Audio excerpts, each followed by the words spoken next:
memahami sebarang topik bermula daripada definisi, bermula daripada ta'arif. Zionisme ini dari sudut bahasa diambil daripada nama tempat. Nama tempat yang dikenali sebagai Bukit Zion. Bukit Zion. Bukit Zion ini adalah satu lokasi yang berada di sekitar Baitul Maqdis. Bukit Zion. Dalam bahasa Arab, Bukit Zion itu disebutkan sebagai Jabal Sohyun. Jabal Sohyun. Justru kalau kita dengar kalimah Zionisme diterjemahkan ke bahasa Arab, kita akan dengar Sohyuniyah. Tadi imam kita pun baca doa Qunut Nazilah Sohyun. Itu maksudnya Zionis. Zionis. Sesuai dengan asal istilah ini diambil daripada nama tempat, sudah pastilah ideologi Zionisme ini berhajat kepada tempat. Dari sudut istilah, apakah itu maksud Zionisme?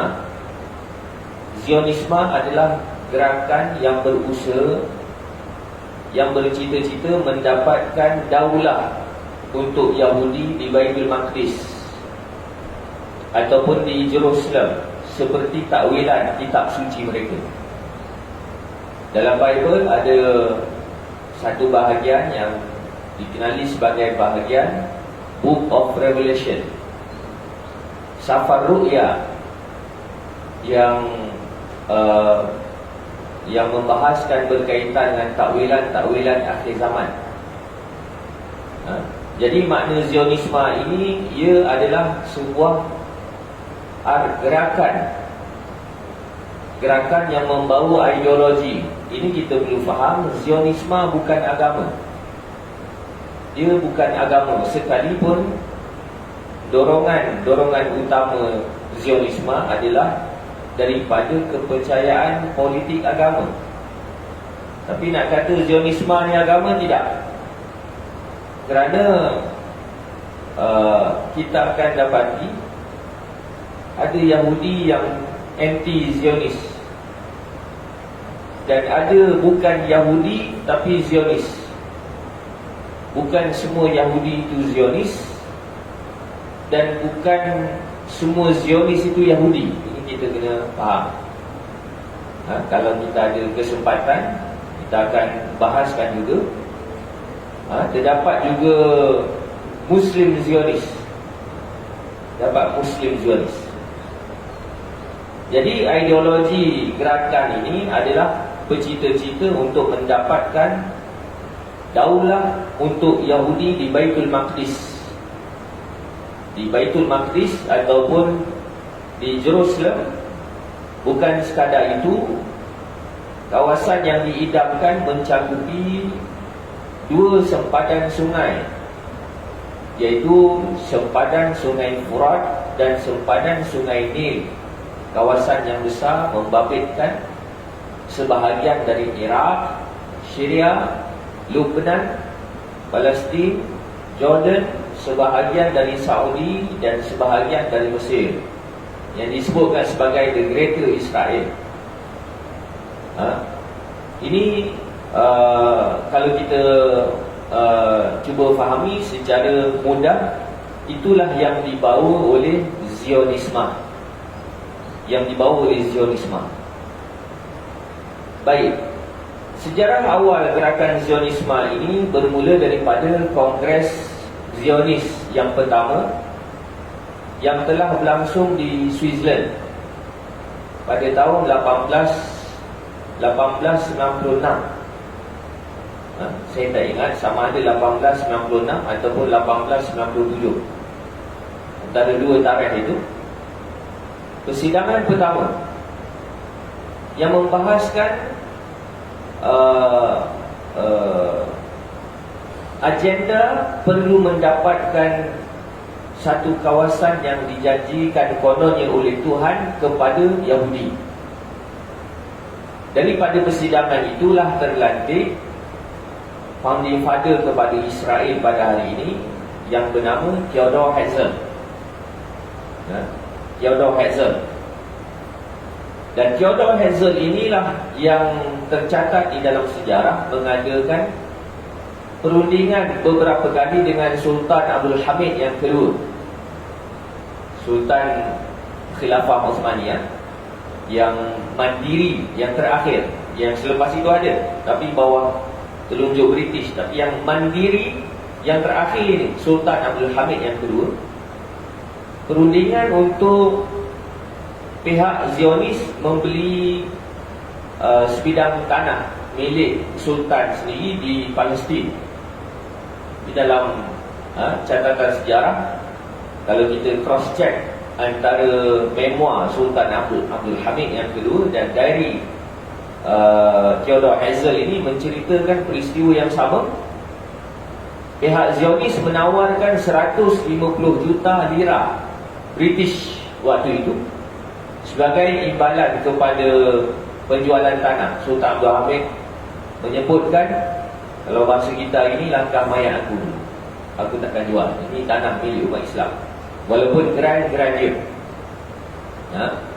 Akibat daripada penolakan itulah menyebabkan Sultan Abdul Hamid disingkirkan daripada Osmaniyah, kerana pihak Zionis melalui British set up deep state dalam Osmaniyah untuk menyingkirkan Sultan Abdul Hamid yang kedua pada tahun 1909.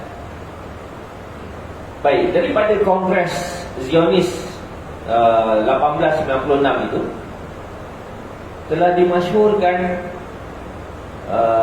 lambang Zionis yang kini menjadi bendera Israel, iaitu lambangnya, benderanya di tengah itu adalah lambang bintang 6 bucu, merujuk kepada lambang Nabi Daud, Star of David.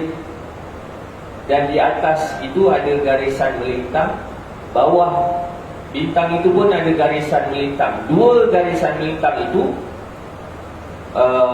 sebagai simbol kepada dua batang sungai, iaitu Sungai Furat dan Sungai Nil, merujuk kepada idaman ataupun cita-cita The Greater Israel.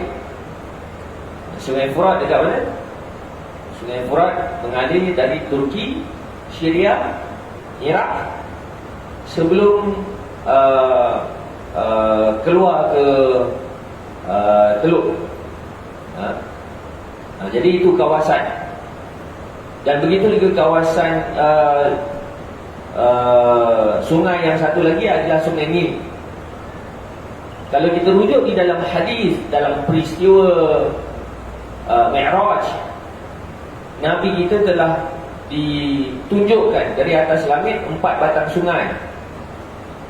Nabi kita tanya kepada Jibril, 4 batang sungai itu sungai apa? Jibril kata 2 batang sungai itu adalah sungai batin, bermaksud sungai syurga. 2 batang sungai lagi adalah Sungai Furat dan Sungai Nil, merujuk kepada itu adalah 2 batang sungai milik umat Islam.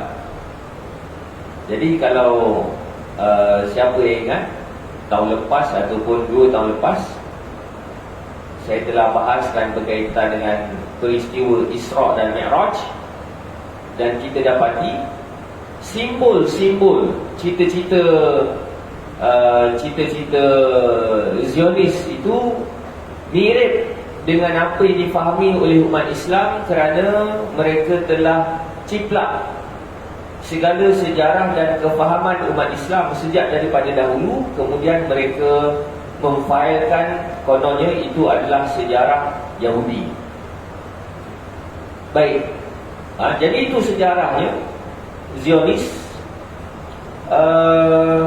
Dan kita dapati dalam gerakan Zionisme ini yang banyak berperanan, terutamanya ketika menubuhkan negara Israel, adalah Zionis jenis Kristian. Zionis Kristian. Kalau kita baca sejarah penubuhan Israel, tidak dinafikan yang berperanan menubuhkan Israel itu adalah British. Dan kalau kita lihat hari ini, negara seumpama mereka itu sangat committed membantu Israel. Komitmennya bantu Israel itu lebih kuat berbanding bantu rakyat sendiri. Sedangkan latar belakang agama mereka adalah Kristian.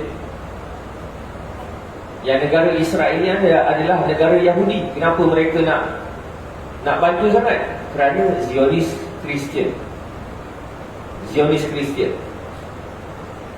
Batu asas penubuhan negara Israel itu kita boleh baca melalui Deklarasi Balfour 1917 yang dikeluarkan oleh Menteri Luar British Sir Arthur Balfour 1917.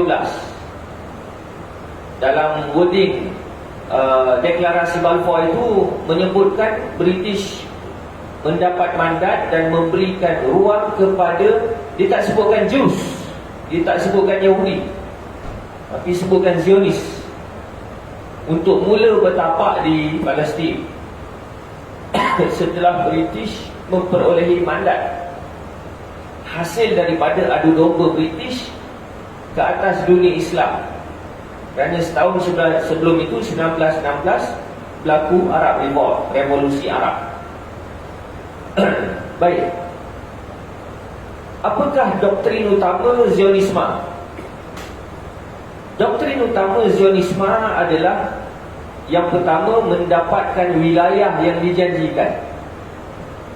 Wilayah yang dijanjikan itu adalah Palestin, Baitul Maqdis. Dalam bahasa Ibrani, Baitul Maqdis itu disebutkan sebagai Beit Hamikdash. Dalam sebutan yang lain, orang putih sebut Jerusalem. Dalam bahasa Ibrani, bahasa Hebrew disebutkan sebagai Yerusalem. Yerusalem dalam bahasa Arab sama makna dengan Darussalam. Itu kawasan yang mereka inginkan. Kerana bagi mereka, tempat itu adalah tempat yang Tuhan dah janjikan. Dah janjikan pada siapa? Pada Yahudi kononnya. Pada Yahudi. Habis Kristian kena berkhidmat untuk Yahudi. Jadi kita bahaskan. Doktrin yang kedua adalah menunggu sang penyelamat. Menunggu sang penyelamat, yang dalam bahasa kita orang Islam, mereka tunggu Al-Masih. Al-Masih yang mereka tunggu sudah pastilah Al-Masihud Dajjal. Dalam sebutan istilah mereka sebutkan sebagai Mesiah.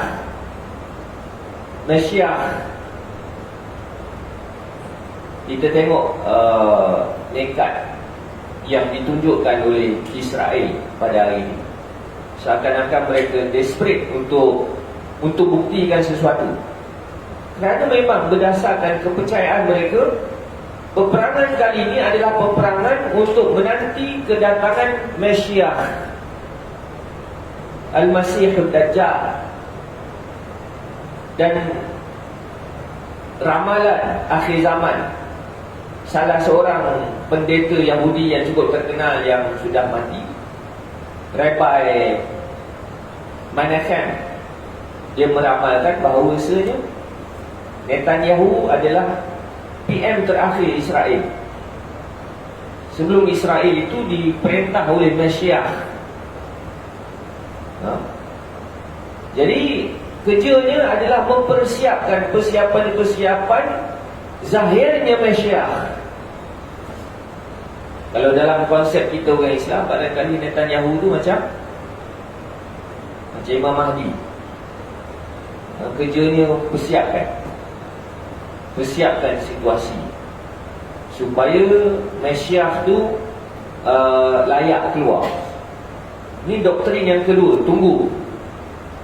dalam kalangan Yahudi ada Mesyiahnya, dalam kalangan Kristian pun ada Mesyiahnya. Ya. Doktrin yang ketiga adalah Yahudi merupakan bangsa pilihan Tuhan. Yahudi adalah bangsa pilihan Tuhan. Jadi kena ingat, tiga Zionisme ni dia mesti berkait dengan, topiknya mesti berkait dengan wilayah yang dijanjikan, penyelamat yang dijanjikan, bangsa pilihan Tuhan. Tiga. Dia tak lari. Sama ada dalam fahaman Zionis Yahudi ataupun Zionis Kristian ataupun Zionis Muslim, dia lebih kurang. Tadi disebutkan bukan semua Zionis itu Yahudi dan bukan semua Yahudi itu Zionis. Kerana terdapat juga kelompok-kelompok Yahudi yang anti-Zionis. Kelompok-kelompok Yahudi yang anti-Zionis. Antaranya Yahudi Ortodoks. Yahudi Ortodoks dalam hari ini, antara kumpulan mereka disebutkan sebagai Yahudi Naturi Karta. Yahudi Naturi Karta yang menyatakan bahawasanya negara Israel ini tidak layak dinamakan sempena nama Israel. Sebab bagi mereka Israel ini adalah nama Nabi Yaqub. Dalam syariat, melalui kepercayaan mereka, Tuhan telah menghukum. Mereka klaim Tuhan telah menghukum kita, Tuhan tidak mengizinkan kita menubuhkan negara. Akibat daripada siri-siri kederhakaan yang telah kita lakukan ke atas Tuhan, maka Tuhan telah menghukum kita tak boleh ada negara. Ini kepercayaan Yahudi Ortodoks. Jadi bagi mereka, negara Israel ini bukan negara Yahudi, tapi negara Zionis. Kami Yahudi. Kami bukan Yahudi Zionis. Kami Yahudi Ortodoks, Yahudi Naturi Karta. Jadi ada Yahudi yang anti-Zionis. Tapi bila Dajjal keluar, Ortodok ni dia akan follow Dajjal juga. Dia titik temu ni kat situ.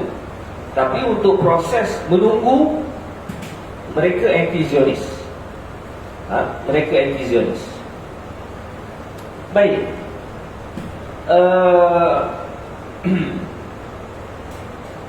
Kalau kita tengok dalam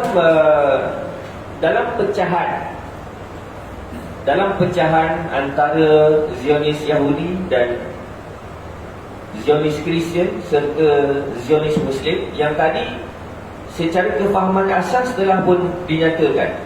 Apakah ta'rifnya, sejarahnya, doktrin-doktrin utama.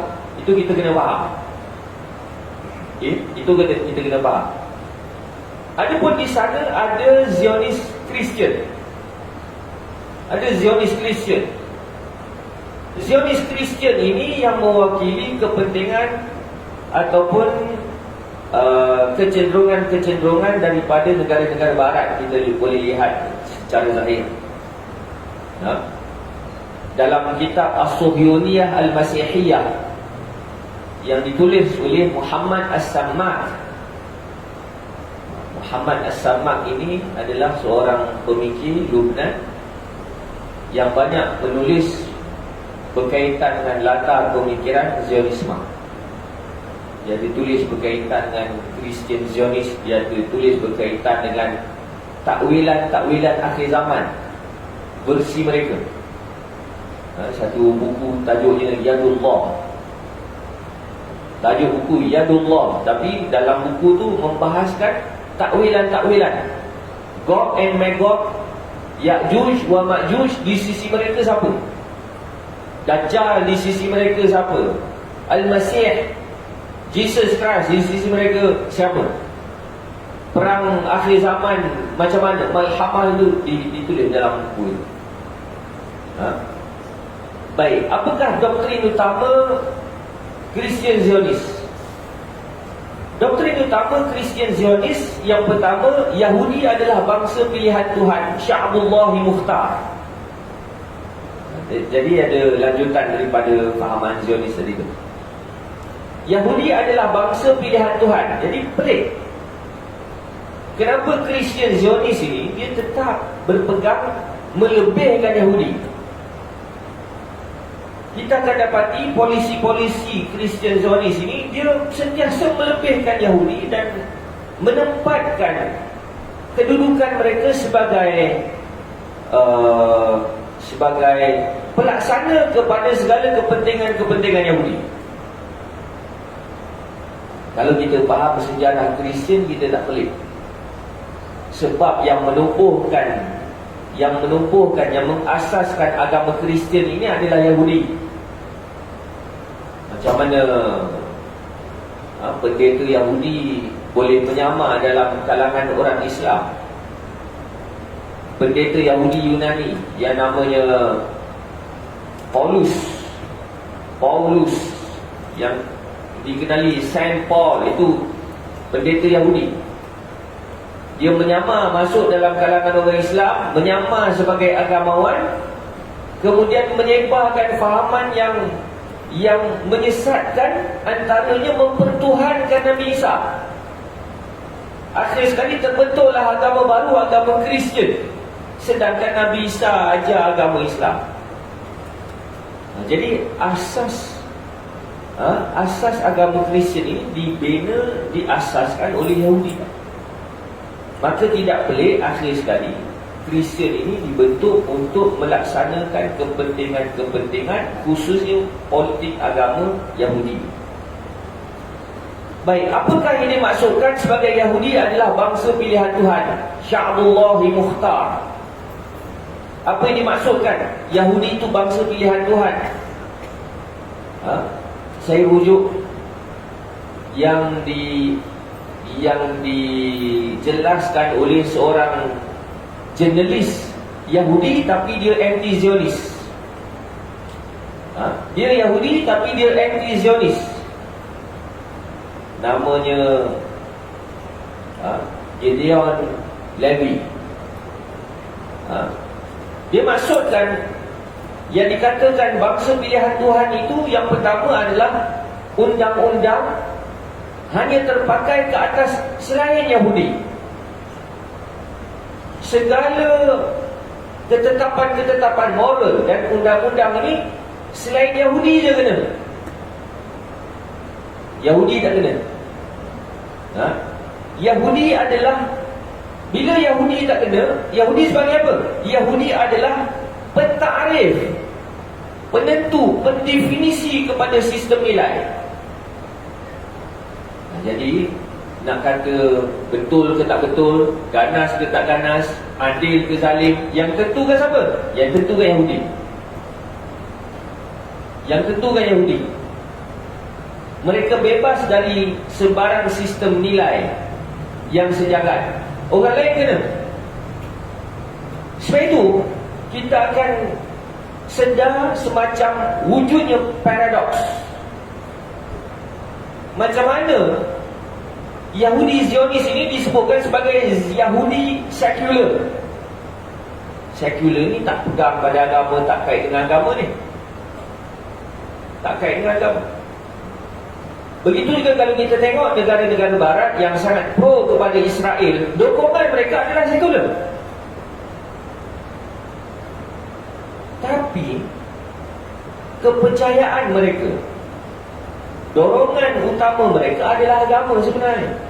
Macam mana mereka mengaku sebagai sekular, tetapi penentu kepada kepercayaan politik agama mereka adalah agama.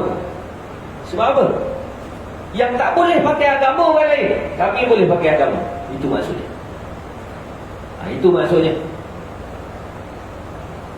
Saya ikuti wawancara dengan duta Amerika ke Israel. Namanya Fragment, tak silap. Dia katakan memang dasar-dasar luar Amerika, khususnya ke atas Middle East, memang ditentukan oleh takwilan-takwilan Bible. Memang ditentukan oleh takwilan-takwilan Bible. Sedangkan umum kita tengok, dasar mereka adalah sekular. Ya, jadi kita perlu faham, bila mereka sebutkan kami berpegang dengan sekularisme, maksudnya apa? Yang perlu jadi sekular kamu. Kamu jangan guna kamu, biar kami je guna kamu. Itu maksud sekular. Itu maksud. Yang kedua, maksud bangsa pilihan Tuhan, Yahudi sebagai bangsa pilihan Tuhan, iaitu Yahudi mengimagekan mereka sentiasa jadi bangsa. Iaitu ada sejarah Holocaust. Yahudi mengimagekan diri mereka sentiasa jadi bangsa. Jadi bangsa macam mana? Bukankah yang bunuh ramai orang adalah mereka? Zionis yang banyak menceroboh negara-negara orang Islam, Amerika itu dengan apa, macam-macam lah. Bukan sekadar negara orang Islam, negara bukan Islam pun. Kemboja tu berapa banyak yang meninggal. Jadi apa maksud Yahudi? Dia kok mana sekalipun mesti jadi bangsa. Apa maksudnya? Sekalipun dalam tindakan-tindakan kejam mereka, logik mereka, Yahudi dipaksa membunuh musuh mereka. Jadi kami terpaksa, kami tak ada pilihan. Kami tak ada pilihan. Kami, dalam literasi media sebutlah, kami tak ada pilihan.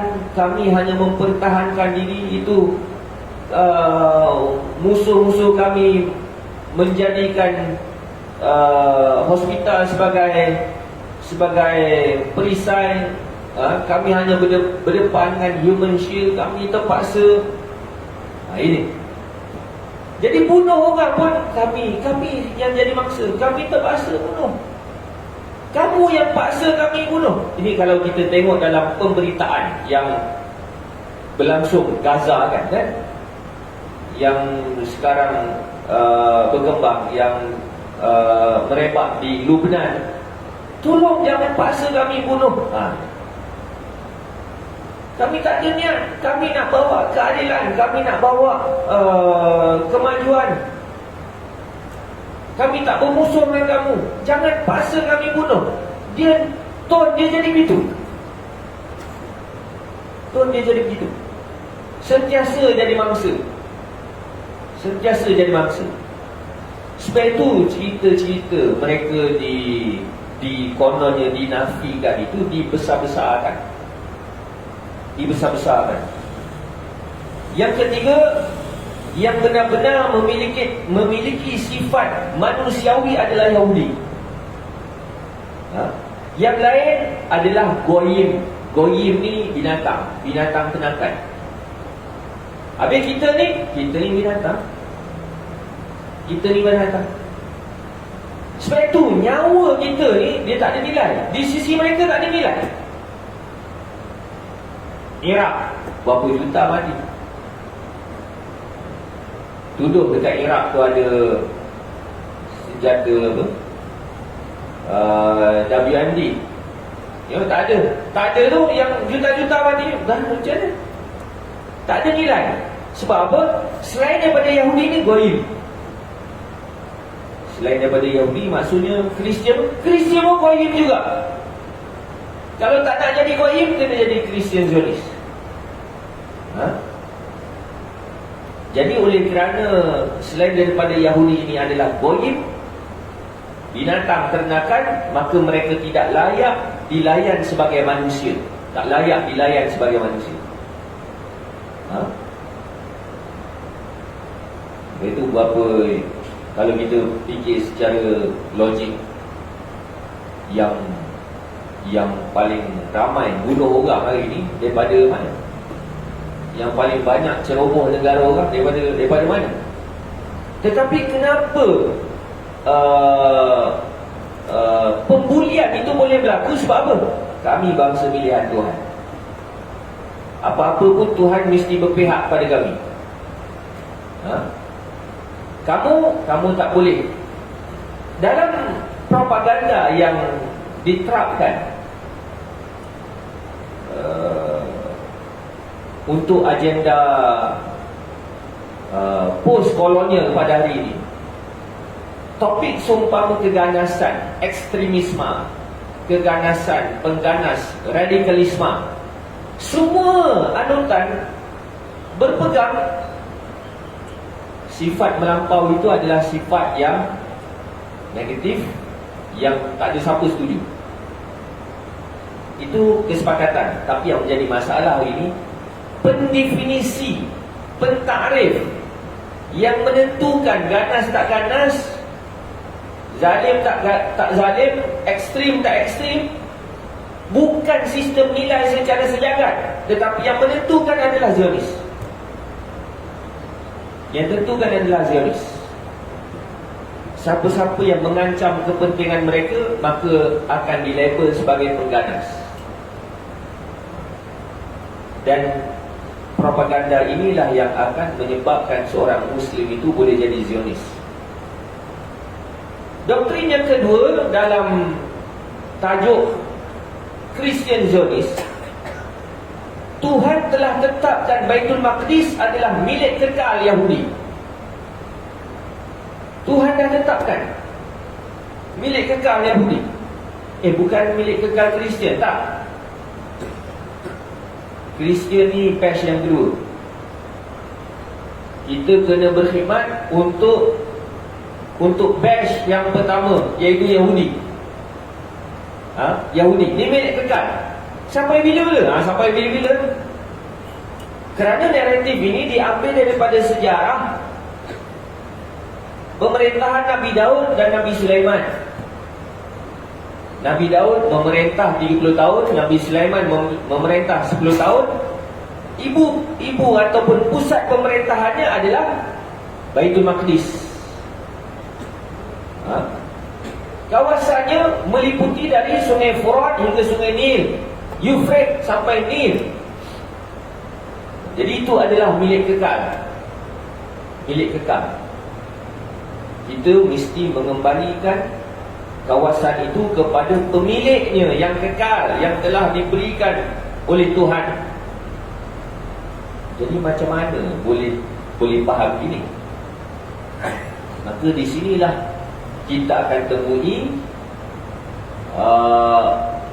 struktur pemikiran agama Samawi yang kalau kita pegang dengan struktur pemikiran seumpama itu, kita berpotensi jadi Zionis.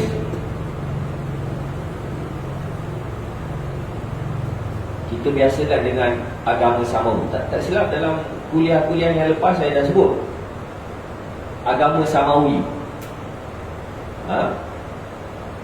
Waktu kecil pun belajar macam ni juga.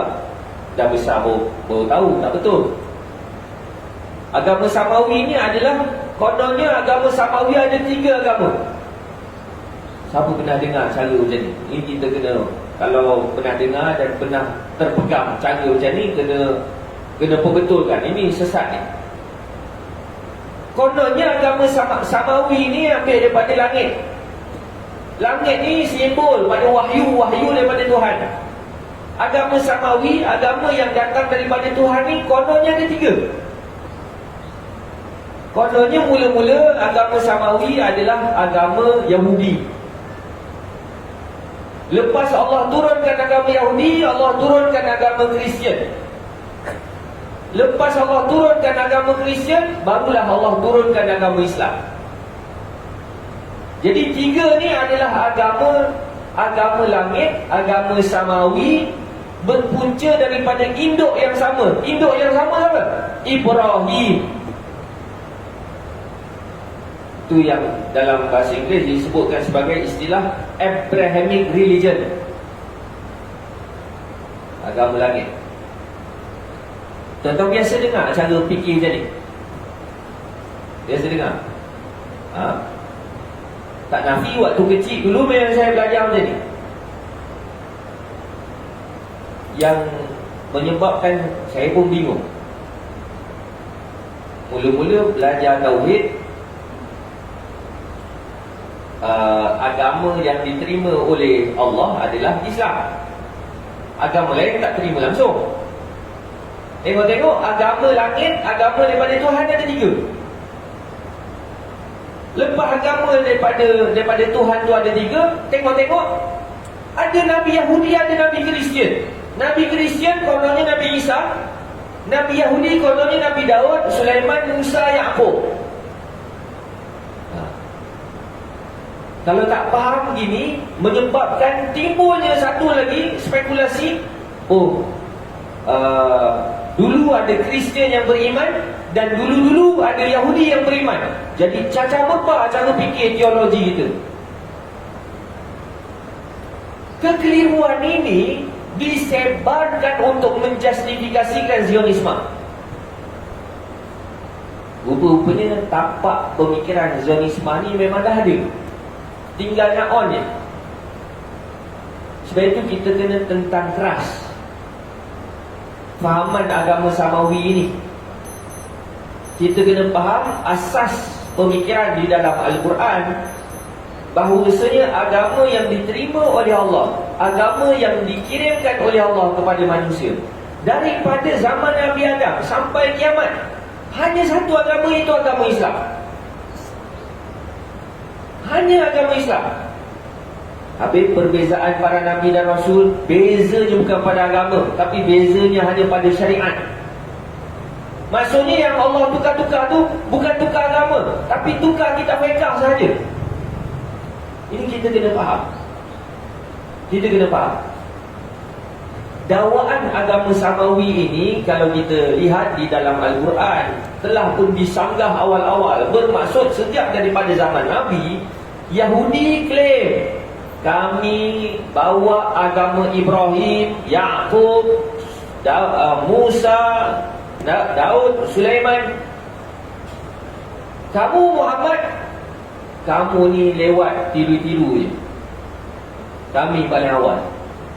Mereka exploit. Kononnya Nabi Bani Israel itu adalah Nabi Yahudi. Dan di sini juga kita perlu sedar betapa licik mereka gunakan istilah. Mereka tubuhkan negara Yahudi dengan nama negara Israel. Dia tak gunakan negara Zionis, dia sebut negara Israel. Kita celek-celek mata, duk dengar negara Israel tu negara Yahudi, negara Yahudi tu negara Israel. Baca pula dalam Quran, ya Bani Israel, ya Bani Israel, Nabi Bani Israel. Dalam hadis, Nabi-Nabi Bani Israel. Oh, rupa-rupanya dulu ada Nabi-Nabi Yahudi. Jadi pening. Rupa-rupanya dulu ada Nabi Yahudi. Sedangkan konteks kalimah Israel dalam Al-Quran, Bani Israel merujuk pada orang Islam. Orang Islam. Apabila orang Islam tu dah jadi sesat, terseleweng dalam tempoh masa yang panjang, barulah terbentuk agama baru, agama Yahudi. Jadi perkara ini perkara yang perlu kita perbetulkan. Dia halus, sifatnya halus. Baik. Jadi dalam Al-Quran Allah sebutkan, antaranya dalam surah Al-Imran, Allah katakan, ma kana Ibrahimu Yahudiyyan wala Nasraniyyan walakin kana hanifan musliman wa ma kana minal musyrikin. Tidaklah Ibrahim itu Ibrahim, Abraham, itu semua orang yang sama. Tidaklah Ibrahim itu seorang Yahudi maupun seorang Kristian. Sebaliknya Ibrahim itu menganut agama yang lurus, tidak tercemar. Ibrahim itu seorang Muslim. Ibrahim bukan di kalangan orang-orang yang syirik. Jadi dalam Quran Allah dah nafikan Abrahamic religion ni tidak ada. Yang ada Abrahamic religion itu satu saja, Muslim, Islam. Nabi Ibrahim tak pernah ajar agama Yahudi, tak pernah ajar agama Kristian, tak pernah. Apakah bukti? Apa apakah bukti naratif agama samawi ini dia akan bawa kepada kita akan terima Zionis? Apa bukti? Oktober tahun 2020 kita dikejutkan dengan satu projek negara-negara Arab yang terlibat dipanggil sebagai normalisasi Israel. Maksudnya kita kena move on lah, jangan gaduh berperang tak habis-habis. Kita mesti capai kemajuan sama-sama. Normalisasi Israel.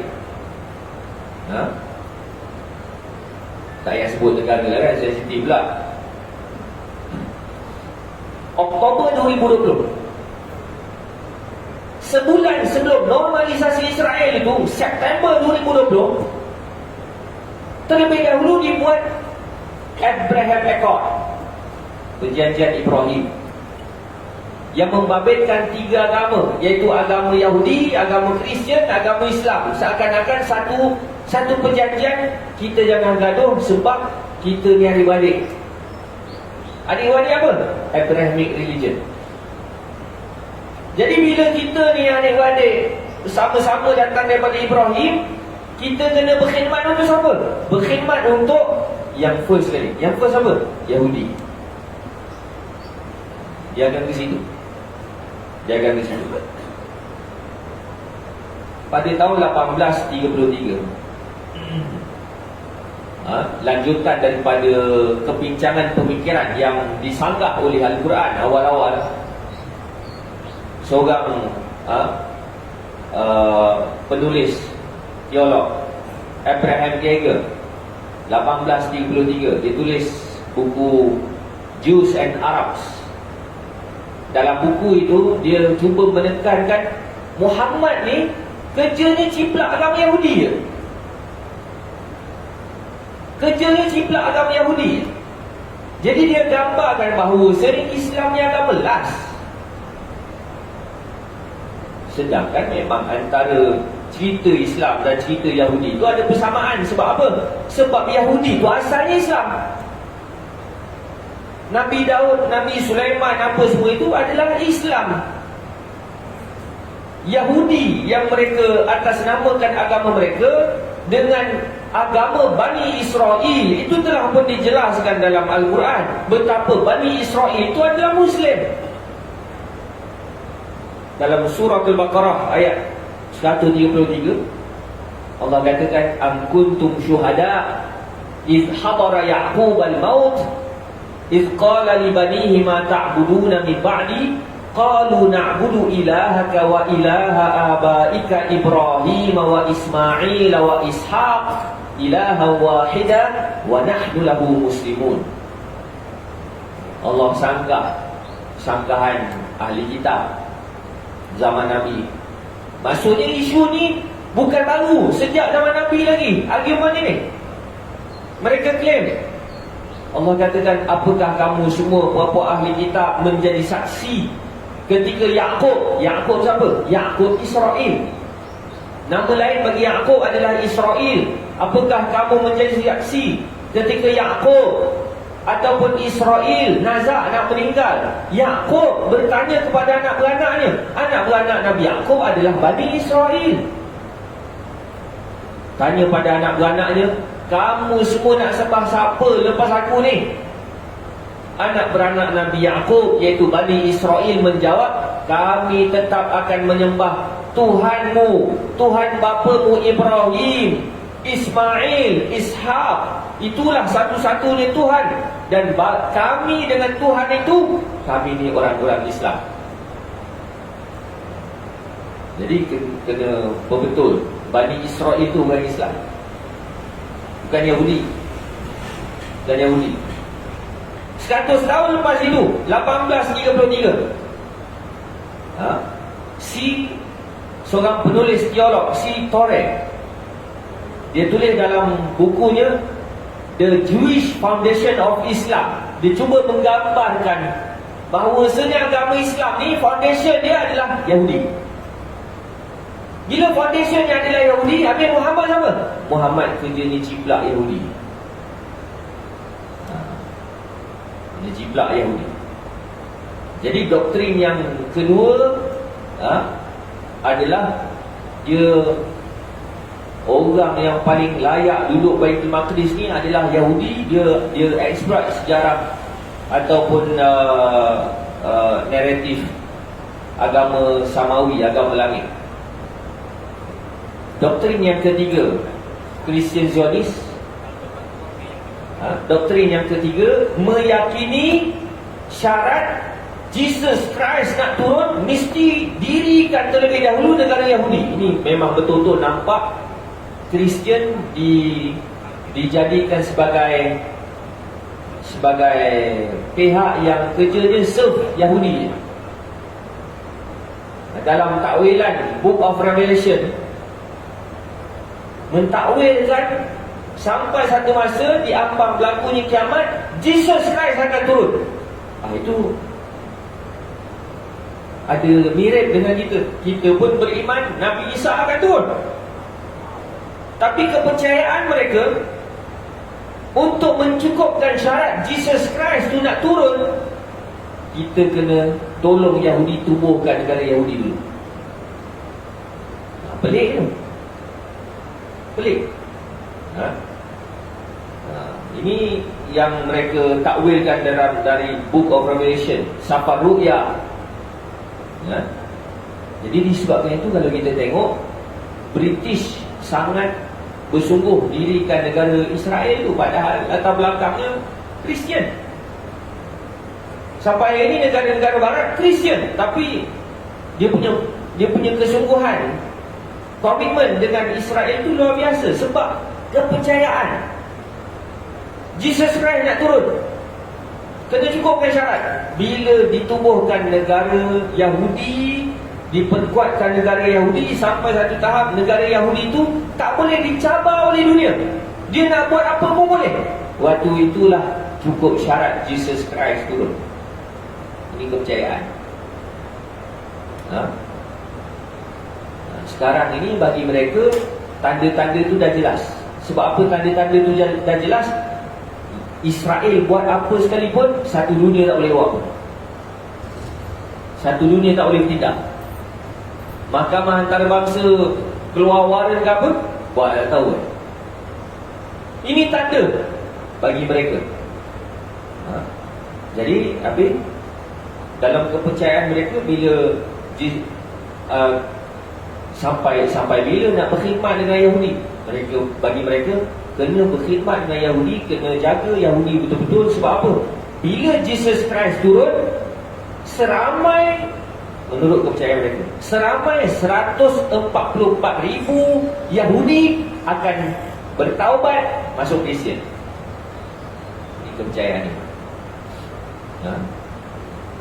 Ini kepercayaan. Jadi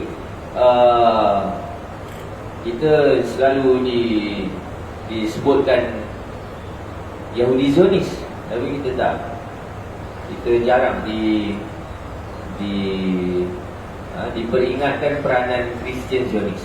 Jadi untuk kita faham dunia pada hari ini, kita tak perlu pergi ke Freemason ke Illuminati ke. Kita cukup faham dari sudut teologi agama mereka ini yang menjurus kepada Zionisme. Baik. Jadi timbul persoalan, wujud ke Muslim Zionis? Kalau wujud, apakah kerangka pemikirannya? Kita sudah bahaskan doktrin utama Zionis Yahudi, kemudian doktrin utama Zionis Kristian. Apa pula doktrin utama Zionis Muslim? Apakah Zionis Muslim itu ada? Ada. Apakah istilah Zionis Muslim itu spekulasi kita sahaja? Exaggerate, kita yang melebih-lebih, melabel orang? Tidak. Sekarang trend global sedang giat dipromosikan Muslim Zionis. Sedang giat. Kita sedar tak sedar? Kita sedar tak sedar? Boleh kalau saya sebutkan beberapa tajuk yang boleh kita cross check di YouTube. sebagai promosi Muslim Zionis. Yang saya sempat catat 11 tahun yang lalu 11 tahun yang lalu, dari laman Israel Nation News, tajuknya apa? Zionist Muslim, moderate Islam must fight the radical. Terus terang. Zionist Muslims, moderate Islam must fight the radical. Jadi radikal itu merujuk pada siapa? Siapa yang mengancam agenda Zionis, mereka itu adalah radikalis, ekstremis. Antara buku yang boleh kita baca, buku Eric Stakelbeck.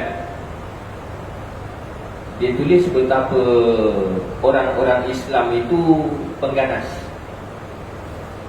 Dan alasan-alasan orang-orang Islam itu pengganas, alasan-alasan yang bersifat akar pemikiran iman kita. Orang Islam ganas sebab apa? Orang Islam dia berpegang dengan Quran dan Sunnah. Orang Islam ganas sebab apa?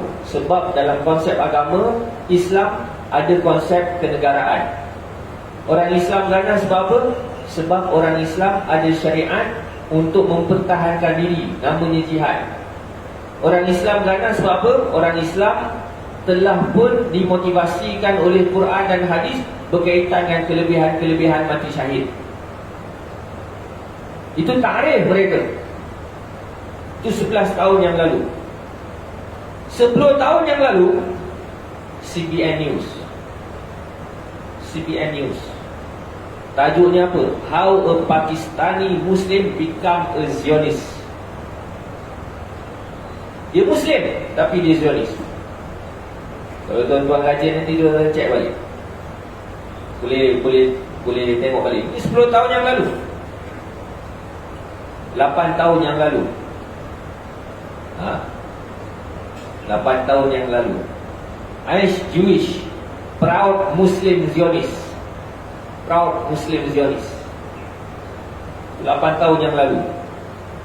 6 tahun yang lalu, I'm Muslim Zionist. Here's why. Saya adalah Muslim Zionist. Ini sebab apa aku jadi Muslim Zionist. Dan alasan-alasan kenapa jadi Muslim Zionist itu, alasan asasnya agama samawi. Kita jangan gaduh dengan Yahudi. Sebab apa? Kita kena terima Yahudi ni adalah bangsa pilihan Tuhan. Kita jangan dengki dia. Allah dah pilih dia. Sebab tidak teliti dari sudut terminologi Al-Quran.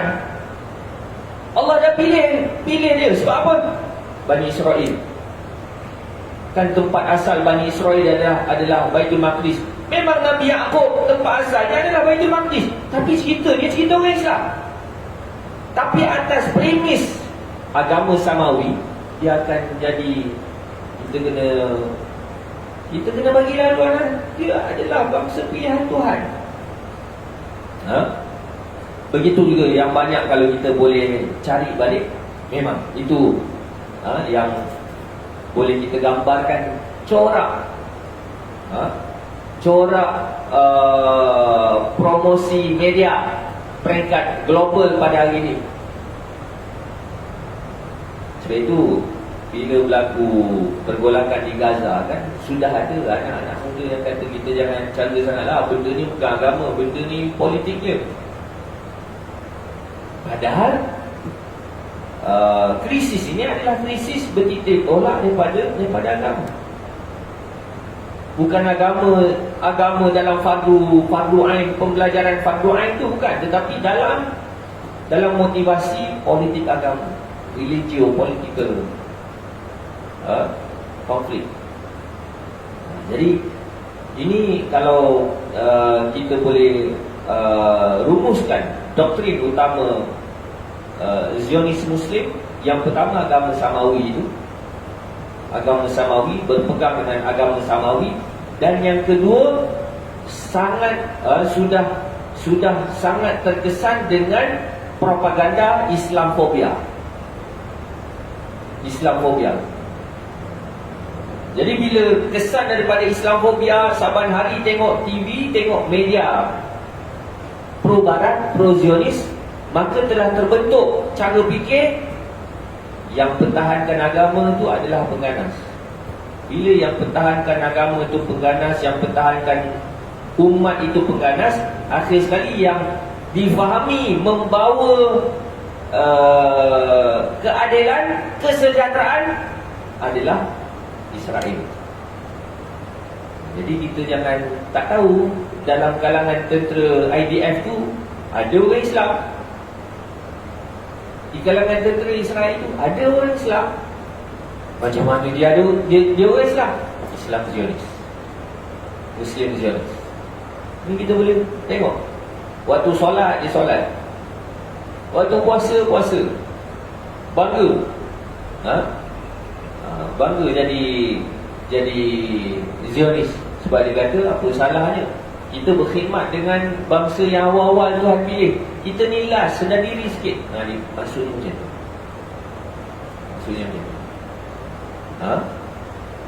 Maka apabila kita memahami simpang siur pemikiran yang mengancam iman ini, maka padanlah dalam surah Al-Fatihah kita telah pun diprogramkan untuk setiap kali rakaat solat untuk baca surah Al-Fatihah. Dalam surah Al-Fatihah itu sebenarnya memperingatkan kita berkenaan, antaranya peringatkan berkaitan dengan Zionis, mengingatkan kepada kita kena hati-hati dengan dua golongan ini, ghairil maghdubi alaihim waladhdallin. Al-maghdubi alaihim ditafsirkan oleh Nabi adalah Yahudi, ad-dallin adalah Kristian. Yahudi dan Kristian pada asalnya bertelagah. Dalam Quran menggambarkan waqalatil yahudu laisatin nasara ala syai' wa qalatin nasara laisatil yahudu ala syai' wa hum yatluna alkitab. Yahudi caci Kristian, Kristian caci Yahudi. Sebab apa? Yahudi tuduh Nabi Isa Dajjal. Teruk tuduhannya. Itu yang nak bunuh Nabi Isa tu. Kristian pula berdendam dengan Yahudi sebab dia nampak Yahudi nak bunuh Nabi Isa dia, Jesus mereka. Asal dua agama ni bertelagah, tapi dalam konteks, dalam part yang lain dalam Al-Quran, Allah menyebutkan dua agama ni sama-sama. Satu tempat Allah gambarkan mereka bertelagah, satu tempat Allah gambarkan mereka sama-sama. Sama-sama waktu bila? Nak lawan Islam. Walan tarda ankal yahud walan nasara hatta tattabi'a millatahum. Mengingatkan penggabungan itulah membentuk Zionisme, Sohioniyah. Baik. Jadi itu beberapa poin-poin penting untuk kita faham apakah itu Zionis. Walaupun bukan secara bendera, tetapi kita kena sedar asas-asas kepada Zionism itu sudah tersedia dalam masyarakat. Dia macam dalam badan kita dah ada sel kanser ni, dah ada. Tinggal nak on je. Tinggal nak on. Begitu juga yang berlaku dalam pemikiran masyarakat Muslim satu dunia. Wallahu a'lam. Assalamualaikum warahmatullahi wabarakatuh.